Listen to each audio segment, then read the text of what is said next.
Alright, you want to do the intro or you want me to do the intro? Well, we're recording, so.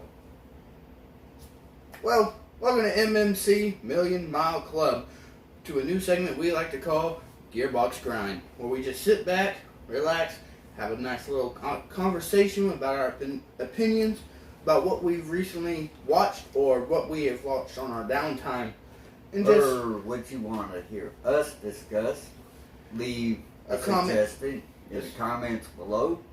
And we'll pick a subject for the next one. Basically, this is the laid back after the show where we just sit back, relax, and just have a conversation between each other. And right now, what's grinding my gears is our difference of opinion on Tom McDonald. Don't get me wrong, we both love Tom McDonald. Tom McDonald is an amazing artist. But I did a little bit of research, and I've literally, gone back and listened to most of his songs. Actually, almost all of them. In his very first song, he quotes the fact that he has a body to fit in a Maserati. Talking about what normally people talk about in rap songs. Driving a nice car, they're supposed to be rich, they're supposed to have money, girls, whatever. And then, recently, y'all must know, if y'all keep track of Tom McDonald, he released I Hate Hip Hop.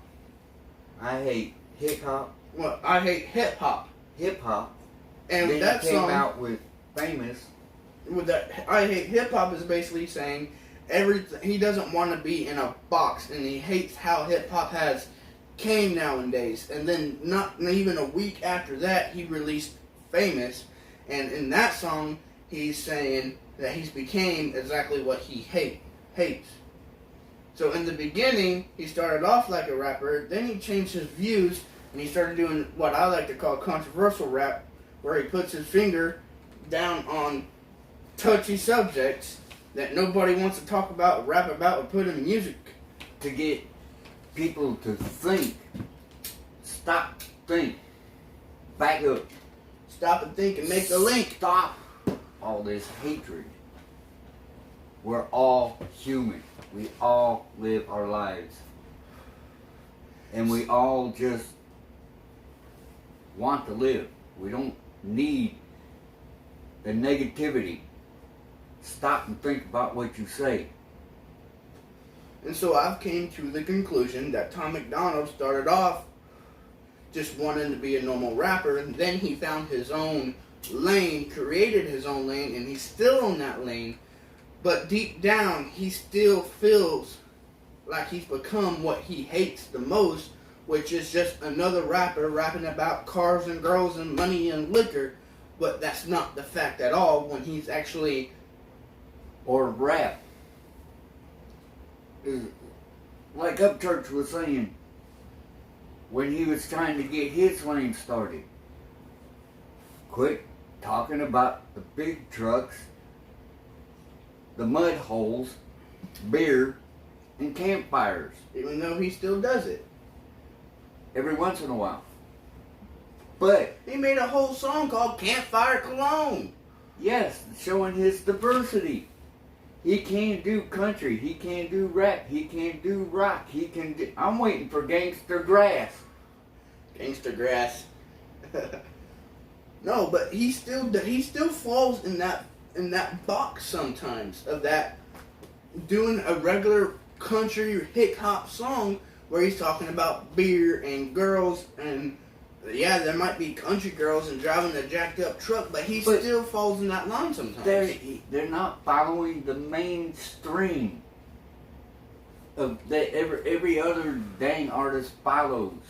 They created their own lanes. Yeah, they may go back to the roots every once in a while, but they've created their own lane. And he said, hey, these guys are saying, come on, changed up the game.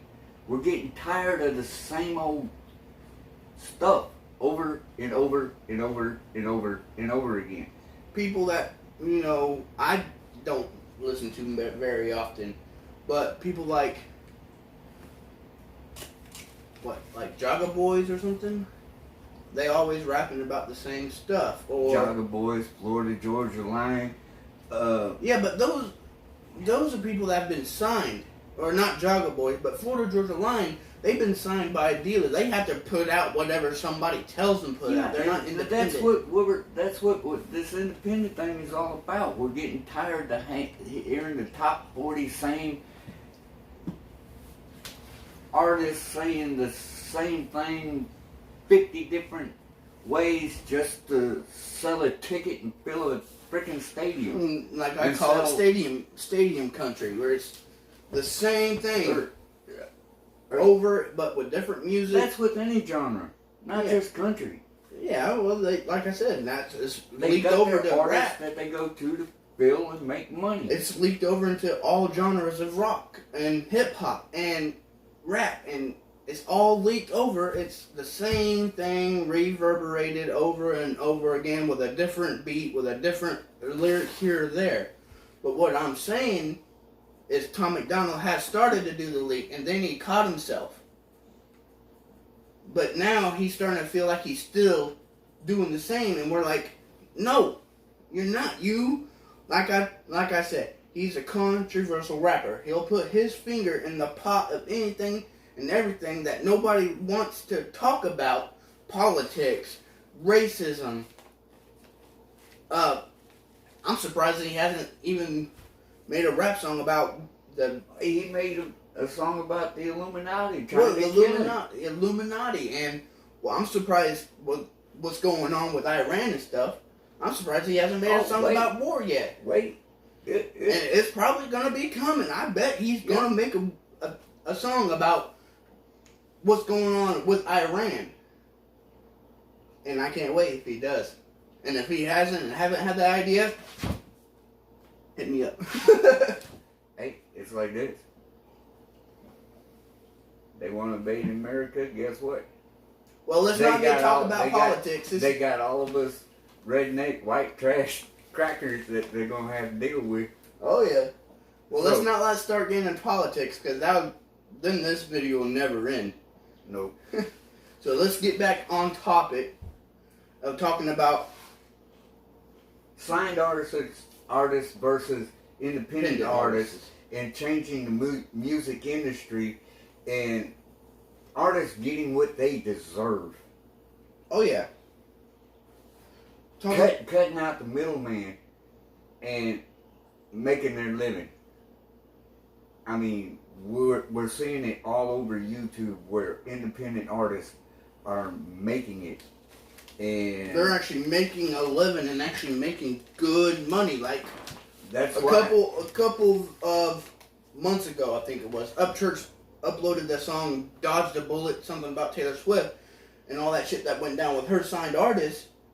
And he's like, I went to a signed artist. They offered me a Lamborghini, and just to throw it in their face, I went and bought a fucking Lamborghini and showed up in there.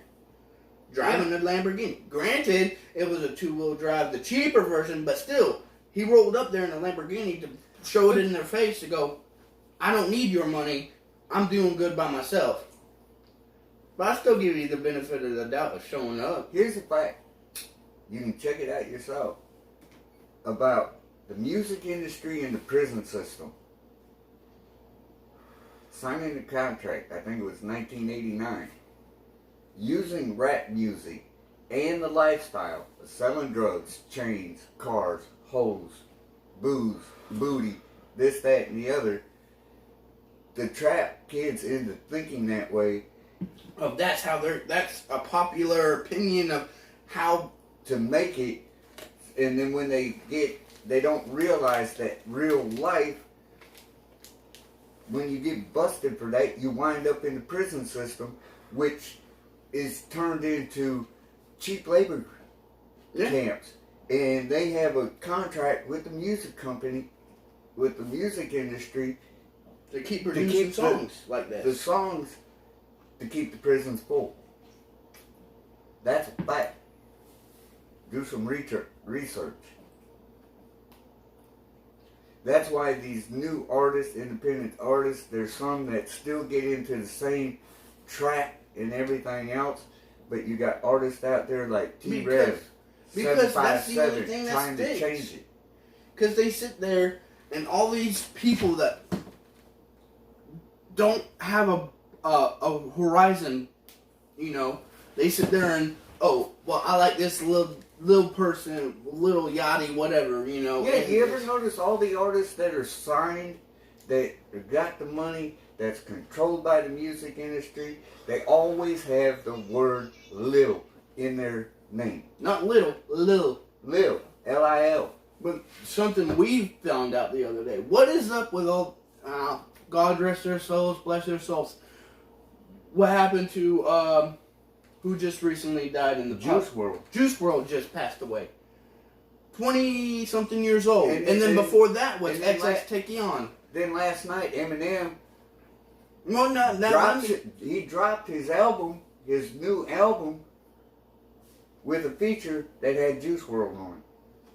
Well, that's not what I'm getting at. What I'm getting at is, what is up with all these young hip-hop artists? Because they're going after But the listen, younger and younger. listen.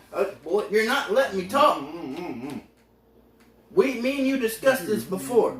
What is up with all these young hip-hop artists dying young, but you sit there and you got old-ass rock and roll motherfuckers like Aerosmith and all Rolling Stones sit there and Ozzy Osbourne's going on tour again. yeah, these guys have done heavy drugs in the past. I And don't these know guys how are many still years I've been listening to this man say, this is the last tour. This is the last tour. This is the last. The man's 80 some odd years old and he's going on tour saying this is going to be the last tour. I won't be surprised if they bring a coffin out and the motherfuckers on puppet strings. Popped up on puppet strings and making them. No. Las Vegas, they got the virtual reality. They can get the artists. They got Michael Jackson popping up on stage doing the music. Virtual reality. I can imagine how the technology advances nowadays. Even after the man's dead, the music industry's still making money off of it. He was the pop king. You can't just let that shit go. I don't see him doing it with Elvis. Well, not everybody listened to Elvis. Hell, I listened to Michael Jackson. If we didn't have I know if we didn't have Elvis, we wouldn't have what we have today. Wait a minute. Now they're talking about. I can see where this grinds up church's gears. Is Nashville is so slow to introduce something, but they will take advantage of it. Colt Ford. Oh, I love Colt Ford growing up. Then there was Big and Rich. Now go back and do your history on this. Cowboy Troy Oh yeah, Cowboy Troy. entered hip hop.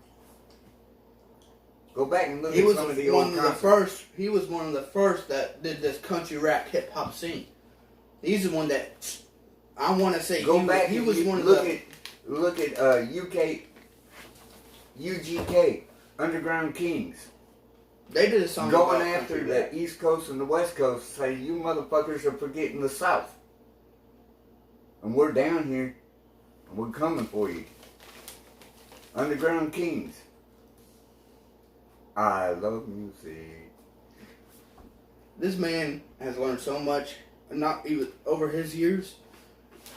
There's songs and people that I should know that I've never heard of in my entire life. I love new music, new artists, fresh ideas.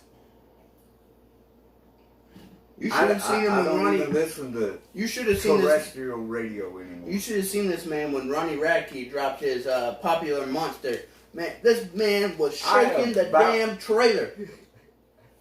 His scrawny 90 pounds wet with a rock full of his pockets full of rocks, soaking ass wet, was shaking this damn trailer. Listen to Ronnie Radke, Popular Monster. I'm about to shake this trailer off of its fucking blocks. A man that is damn near 60 years old. When will you turn 60, Dad? March. In March, this man's gonna be turning 60, and he's listening to basically screamo heavy metal music / rap, something that's rarely been done. Look, I was born in a perfect year. Rock and roll was just being born. And I've watched every kind of music be developed since 1960 to the present day. And you cannot beat the 1970s. I don't care what anybody says. 1970s had the best damn music there was. And so many damn artists. And then the younger generations, music is generational. It changes with each generation. You got people now that are listening to, which I don't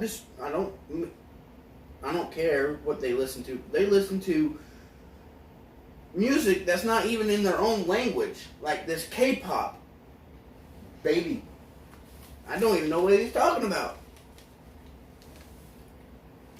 Japanese baby rock. Whatever that is. You've got people that listen to that stuff. And like I said, generation after generation, music's going to change. It's going to form. It's like an evolution. It's gonna mesh, mold, and a new style will come out.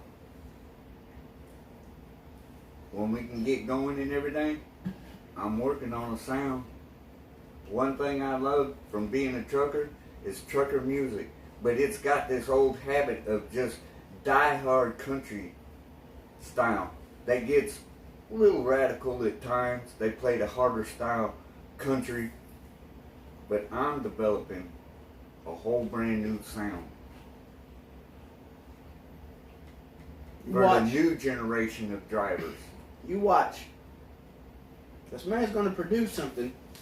Ain't going to be anytime soon because we ain't got the equipment and stuff to do it right now. Right now, we've got a broken selfie stick taped to a tomato can.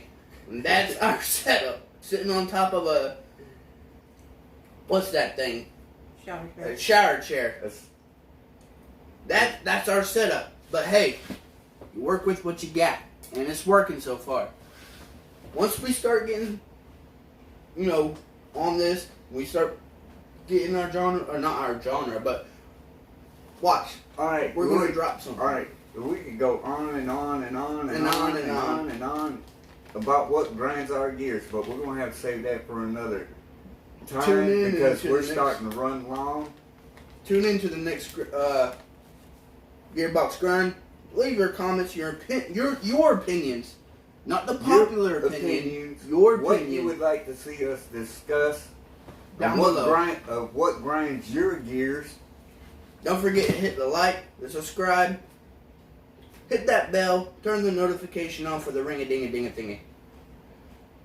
With that, I'm Florida Swamp Rat. I'm Murphy's Law. And y'all have a nice night.